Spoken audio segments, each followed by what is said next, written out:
Hello YouTube, Triumph Guy here, and today I'm going to be reviewing a Peugeot 208. Hopefully one day I'll be reviewing Porsches and Ferraris and Lambos, but today is a Peugeot day, unfortunately. Right, so before we get into it, I'm going to do 3 good points about the car, 3 bad points about the car. If you're still interested in one, then obviously stick around. I'll talk to you more about what it's like to actually live with one. So 3 good points: very economical, very cheap on tax and insurance, and thirdly, it's actually surprisingly spacious in here. 3 bad points: the oil consumption is awful. That's why you always got to have one of these with you, because honestly it is awful, and it's just a Peugeot thing along the range. Also, it's got a wet belt, which means that potentially it might snap unexpectedly. You probably need to change them at like 60,000 miles. It's not ideal. A normal time belt would last 100,000 miles. And also the blind spots in this car are awful, but we'll get into more of that in a minute. But yeah, let's get to it. So I mentioned about space, so let's get to the space on this car. Plenty of headroom in the front, plenty of headroom in the back. Believe it or not, I'm 6 foot, and you know, there's easily a fist above my head. There's loads of space at the front, like here, which makes it nice and airy, and just nice sort of environment to be in. And also in the back, I wouldn't say you can fit 3 along the back. You can legally, but it is a bit of a tight squeeze. But actually, you can fit 2 car seats in there quite comfortably. The boot, obviously the kids' stuff's underneath there, but the boot is surprisingly big. You can fit a buggy in there quite nicely, and you can also fold down the seats pretty easily with just these 2 buttons. They just go down. So in the back, like I said, loads of room above my head. I'm 6 foot. And also, if you have got kids, excuse the mess back here, there's Isofix in here, and it's hidden. All right, so if you haven't got kids, then that's good. The only thing I'd say about the Isofix in here is once you fit a car seat in here, you're probably not going to want to take it back out, because it is a nightmare. It was really hidden to find, and then to actually take it out again, it's a bit of a nightmare. But if you're always going to have the kids in the car, why not? So, not exaggerating, that seat's pretty far back because I've been driving, and look, there's plenty of sort of leg room in there, a lot more than what you'd get in a Polo, a lot more than what I had in my Audi A4. It's just actually a fairly spacious, excuse the bad shoes as well, thing. Shame about the pockets here, and it's also, you've got some bits back here, some storage, keep fit windows, but yeah, all in all, not too bad. An issue with the pedals, they're very close together. What you'll find is sometimes when you put the clutch down, you'll accidentally knock one of the other ones. This happens quite often, especially if you've got big feet or you're wearing quite wide footwear. Because they're quite close, your legs often have to sit like this, and then you've got this annoying handrest, which is massive. Look, again, you can fit a fist through there pretty much. And yeah, it is pretty annoying for long drives. You're getting cup holders. I've got spare change in there because you can't actually get a cup in there. This bit's too sort of low to actually get one in, and if you do get, like, I don't know, a takeaway Costa cup, you'll end up just taking the lid off as soon as you take it out. You've got 2 back cup holders here. They're only really good for water bottles. If you put a cup holder in there, they literally will just fall out, especially if you accelerate hard. Not that this thing's very quick. In the door cards, you've got plenty of space in there as well for bits and bobs. You can fit a large 2-litre water bottle in there, really. Looks massive. It's not. It's really small, and then the fuses are in there, but awkwardly the fuses are behind loads of wiring, and they're quite deep in, so they're quite a nightmare to actually replace. So looking at the controls, I quite like this, decluttered. There's no clutter anywhere in this car. Peugeot done quite a good job of that. This bit's really nice. It's a bit spongy. It's quite a nice material. So is this. The only issue is it shows the dust up. And then yeah, if you don't buy the screen, you get this horrible radio, which is actually, it looks simple to use, but it's really not.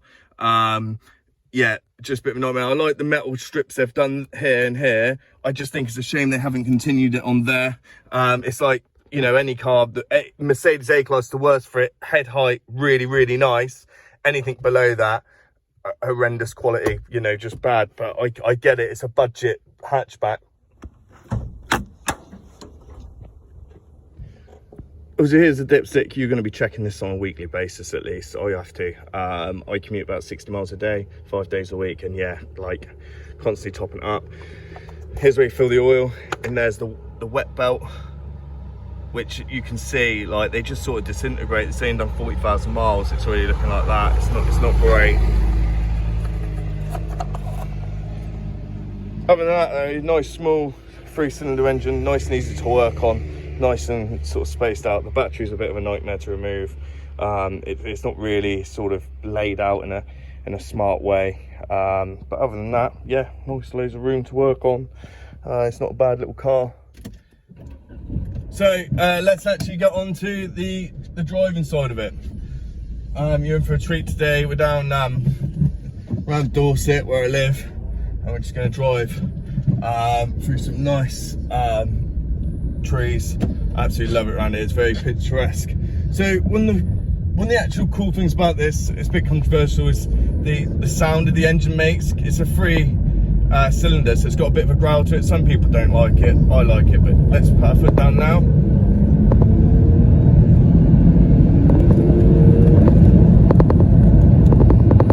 I don't know if you could hear that, but it's not too bad of a sound. It's got a bit of a growl to it.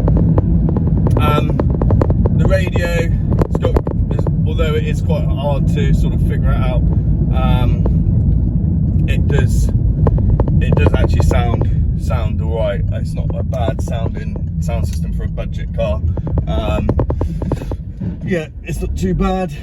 It's fairly smooth to drive. It's like, I think the power steering is pretty good.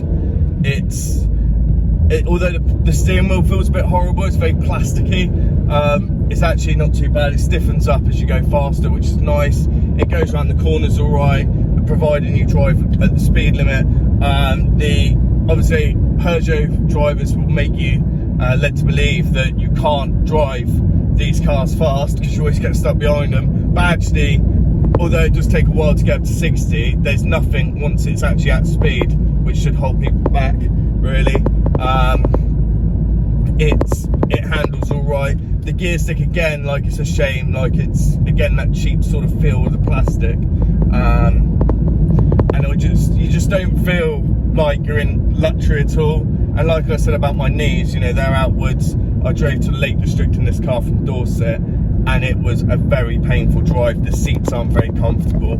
However, as a city car, ideal to drive around the city, ideal to commute around the countryside, if you're literally just popping out. But yeah, anything over like probably an hour, I'd say. Oh look, let's catch up to this one. There's another one in front of us, same colour.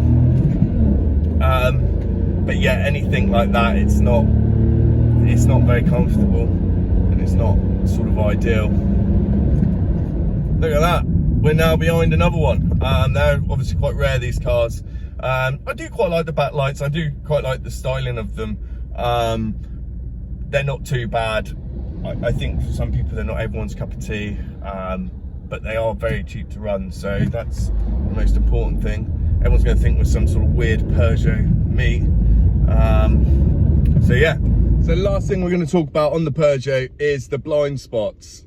So these, I know on camera, don't look that bad, but I think it's because of the height I am, where they get thicker towards the top, and obviously that sort of eye level, that's quite a big chunk. When you're actually looking and you're at a junction, it can be quite hard to see cars, but that's not the worst. The worst ones are these back corners. They're just so big, and the back end of this car, the bum of the car, I like to call it, where the back wheels are, is quite actually wide. Like, the body styling's quite sort of wide, so it can be quite hard to see and judge out the back. Anyway, if you've got any questions on the car, then please drop them in the comments. To summarise, if you don't have to commute very far, maybe 20-30 minutes, you don't mind checking the oil, you want something economical, a bit of room in the back and a bit of boot space for maybe a single buggy, and, you know, enough room in the back for 2 kids or 2 adults, perfect car. However, if the blind spots would bug you, you don't want to be checking your oil all the time, and you want some more luxury, then you will have to pay a bit extra and go German on this one. However, for the money, it's an all right car. I don't mind it. It gets me to work and back, and, you know, for next to nothing in fuel. But yeah, see you on the next one.